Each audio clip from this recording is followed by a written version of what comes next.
안녕하세요. 승금초대 유재구입니다. 오늘은 5월 31일 일요일입니다. 한 2시, 오후 2시를 지나고 있습니다. 날씨도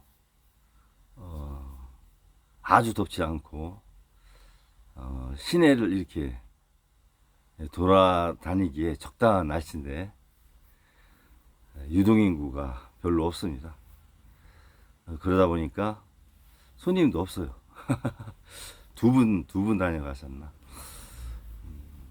주 4일째나 4.5일째가 되면 걱정이 많이 됩니다. 연휴나 휴일은 평일에 비해서 매출이 50%도 안 되는 상황이거든요. 한 3, 40% 정도 되는 것 같아요. 어떤 그 가게 경쟁력을 위한 저만의 대책이 좀 필요하다 이런 생각이 많이 듭니다. 사회적 합의로 4일째나 4.5일째가 되면 합의가 됐으니 따라야죠. 업종에 따라서는 뭐 희비가 엇갈리겠지만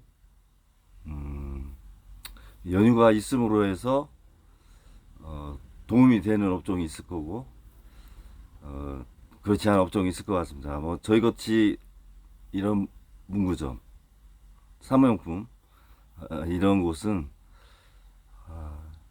마지못해 여는 그런 상황입니다. 이제 3일 남았죠? 선거가. 그러다 보니까 각 후보들이 정책 위주로 선거를 많이 또 하시고, 물론 후보들의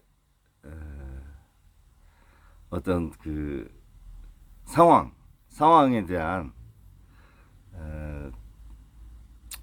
뭐 안 좋은 부분이 좀 이렇게 나타나서 그런 거에 대한 보도도 좀 많이 나오는 것 같습니다. 뭐 말 실수라든가 가족들의 어떤 상황, 아무튼 정책 위주로 또 이렇게 가시는 부분이 좋기에는 보입니다. 정책 위주로 이렇게 가셨으면 하고요. 저는 후보분들 중에서 이재명 후보의 그 정책보다는 전체적인 선거의 하나의 프레임이라고 할까요? 아니면 슬로건, 이 부분에 대해서 한번 말씀을 드려보려고 합니다. 이재명 후보가 선거가 공시되기 전에 중소지역을 한번 다녔죠. 그리고 선거 이후에 이제 계획이 짜졌겠죠. 선거 대책위원회에서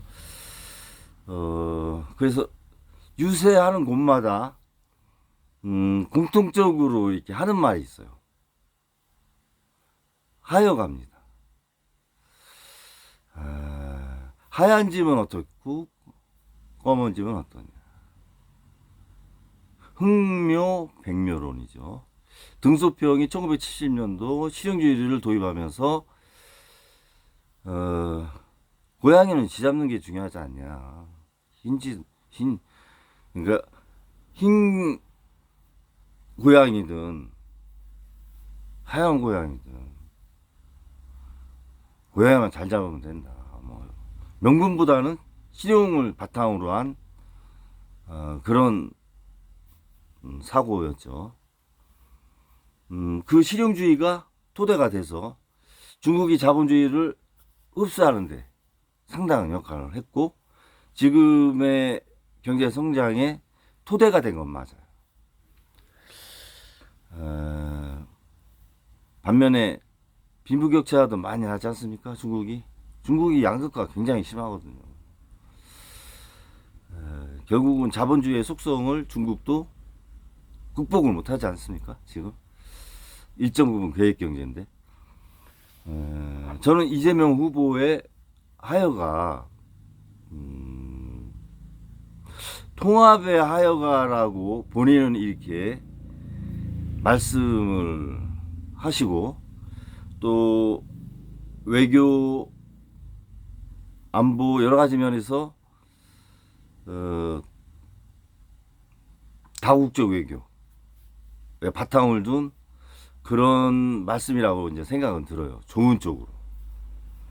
그러나 이제 그 말씀 하기 전에 그러면 대선 후보가 되기 전까지 과연 민주당의 하여가는 있었나? 민주당 내의 하여가는. 민주당 내에 통합을 하려고 하는 하여가는 있었는가를 묻고 싶습니다. 이재명의 민주당을 만들기 위해서 노력을 해온 건 아니지. 한번 뒤돌아봐야 되지 않겠습니까? 권력이라고 하는 것이 나눌 수 없는 속성은 있지만 다양한 의견이 있죠. 당내에서도. 그런 부분에 대해서 진정성 있는 하여가를 바탕으로 한 민주당을 이끌어 왔는가. 이 부분에 대해서는 이재명 대표 후보도 자신을 돌아보고 그러지 않은 부분이 있으면 솔직하게 또 말씀도 하시고 고쳐 나가야 되겠죠. 선거 때는 단일 대우로 이렇게 집중 선택하는 것이 좋은데 국회를 운영하는 과정에서 다수당의 위치에서 하여가를 바탕으로 한 국회 운영을 해왔는가. 혹여니 자신의 어떤 상황에 너무 많은 시간을 국회가 할애하도록 한 것은 아닌지. 곳곳에 민생에 여러 가지 그 어려움이 있는 상황에서 올라온 법안들이 본인의 상황으로 인해서 의결이 안 되고 폐기된 건 없는지 한번 돌아봐야 되지 않느냐. 하여가를 부르기 전에 그런 생각이 듭니다.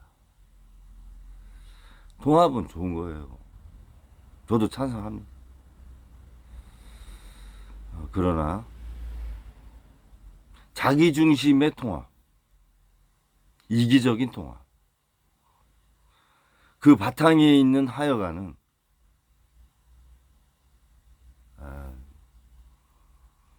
공동체를 왜곡할 수 있어요. 잘못하면. 사람이 한이 많으면 업이 많이 생겨요. 그렇지 않습니까? 많이는 안 살았지만 뿌리만큼 거두는 게 인생이다 이런 생각이 듭니다. 그래서 어렵고 힘든 상황이 이렇게 닥칠 때 이런 지난 시절에 옳지 않았던 그릇된 부분에 대한 업보다 이런 생각 많이 합니다. 그리고 이제 극복을 하려고 하죠. 후회도 많이 하고 반성도 많이 합니다. 이재명 후보는 자신으로 인해서 너무 많은 사람이 정치적인 희생 그런 부분은 좀 없어야 된다 이런 생각 들고요. 이재명 후보뿐만이 아니라 어떠한 지도자를 한 사람 만든다는 말이 좀 그렇죠. 만드는데 너무 많은 국민들 또는 측근들이 희생이 돼야 되고 삶이 굴절되는 그런 한국 정치가 많았지 않습니까? 그런 정치는 앞으로 이제 없어져야 되지 않느냐, 그런 생각이 듭니다. 그리고 이제 또 한 가지가 선거 끝나면 주식 3,000포인트, 5,000포인트 이렇게 이제 말씀을 하시는데 국민들한테 희망을 주는 메시지로 긍정적으로 이렇게 받아들이는데요. 그러나 주식시장은, 특히 자본시장은 희망이 이렇게 스며드는 시장은 아닙니다. 철저하게 경제의 상황과 내재 가치가 중심이 돼서 움직이는 시장입니다. 지도자의 한마디로 주식시장이 오른다? 그렇지 않아요. 내재 가치가 없는 주식이 지도자가 한마디 했다고 해서 주식이 오를까요? 그러지 않습니다. 기본적으로 국가 기초 체력, 국가 기초 펀더멘탈이 튼튼해야 됩니다. 저성장 극복가 안 되면 주식이 오를 수가 없어요. 기업 공개도 어렵잖아요, 지금. 해야 상장해야 상장 이하 그 액면 상장됐던 가격 이하로 떨어지는 상황인데 채권 발행도 힘들고 회사채 발행도 힘들지 않습니까? 그런 상황에서 이렇게 막연히 이렇게 던져놓는 형태는 좀 자제하시는 게 좋지 않아요. 그런 생각이 좀 많이 들고, 현실적으로 우리나라 대표 기업 GDP의 20% 이상을 차지하는 삼성전자가 산업은행에서 정책 대출 2조 받고 4대 은행에서 마이너스 통장 10조 원을 최근에 개설했어요. 그런 상황에서 주식이 3천 가고 5천 가면 부동산은 지금에서 2배, 5배 그렇게 올라갑니다. 그 부분에 대한 생각을 하시면서 얘기하셔야 돼요. 주식이 선행지표의 성격이 강하죠. 부동산이 후행지표 성격이 강하고 이제 그런 것도 희석화는 됐는데, 주식이 그렇게 간다는 것은 부동산이 주식의 영향을 받아서 거기서 얻은 이익금이 부동산으로 이렇게 가는 겁니다. 그러면 부동산은 2배, 3배, 5배 올라가는 상황. 그게 과연 적당한 소득과 비례되는 자산가치 상승일까요? 그러지 않잖아요. 거품이지 않습니다. 수익이 나서 갈 곳 없는 돈이 투자를 대상을 찾다가, 우리나라 아파트 좋아하잖아요. 우리나라 국민들이. 그러면은 지금도 국민의 80%, 70%가 자산이 아파트에 몰려 있는데, 글쎄요. 저는 경제 사이클로 봤을 때 납득하기 어렵다. 주식이 3,000포인트, 5,000포인트 그렇게 가도록 노력하겠습니다.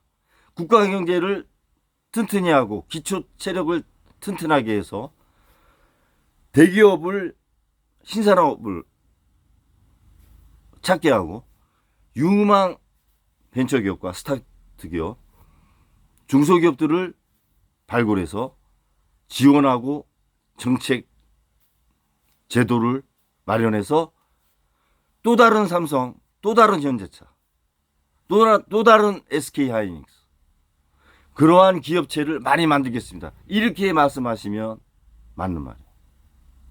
그런데 막연히 3천 간다, 5천 간다 이렇게 하시면 책임 없는 말이 되는 거예요. 본인의 말로 일명 사법 리스크가 있어가지고 이게 사법 리스크인지 검찰 리스크인지 아무튼 진행이 되고 있잖아요. 정치는 말이 많이 하게 되는 직업 아닙니까? 책임질 수 있는 말, 책임질 수 있는 공약. 그런 부분에 좀 더 신경 쓰는 그런 선거 기간이 되길 바라면서 국민의힘 후보 김문수 후보, 더불어민주당 이재명 후보, 개혁신당 이준석 후보, 무소속 황교안 후보 외 또 두 분이 계신 걸로 알고 있는데요. 마지막까지 건강 관리 잘하시고 자신을 더 솔직하게 많이 알리고 좋은 정책을 내셔서 국민이 선택할 수 있는 이유를 주는 그런 화이팅하는 선거 기간이 되길 바라면서 방송을 마치겠습니다. 감사합니다.